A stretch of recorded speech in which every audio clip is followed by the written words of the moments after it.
On सत्याग्रह।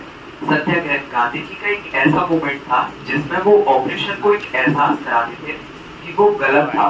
कोई operation जैसे किसी को पीड़ित करता था, किसानों को पीड़ित करता था, तो गांधी जी सत्याग्रह मूवमेंट के द्वारा उसको ये करा रहे थे कि वो गलत कर रहा है, इन लोगों के ऊपर अत्याचार हमें नहीं करना है। जैसे 1917 में उन्होंने चंपारण बिहार में किया था। वहां पे क्या था कि ब्रिटिश रूल था कि किसानों को 20 कट्ठा जमीन के तीसरे हिस्से पर नील की खेती करनी थी। तो नील की खेती से क्या होता था कि उसके आगे के 3 साल तक वो खेत बिल्कुल खराब हो जाता, उस पर कोई फसल नहीं कर पाता था। तो किसान इससे दुखी थे, ना ही उनकी नील को कोई खरीदता था और जो ब्रिटिश थे उन्हें कोई रुपए नहीं देता था।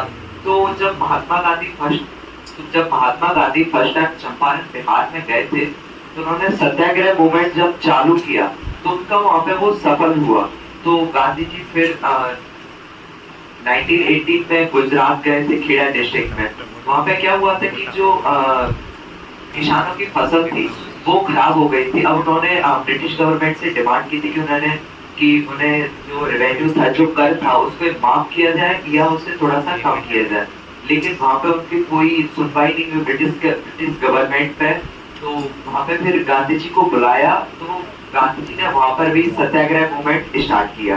गांधी जी के ट्रुथ और नॉन वायलेंस, ये सत्याग्रह में 2 पावरफुल वेपन रहा करते थे जिससे वो लड़ाई लड़ते थे। और जो ऑपरेशन था वो कहते थे कि अगर तुम्हारी जो लड़ाई है वो सही है, सत्य के खिलाफ, सत्य के पक्ष में है और नॉन वायलेंस है, तो तुम्हारी जीत बिल्कुल पक्की है और तुम ऑपरेशन को हरा सकते हो।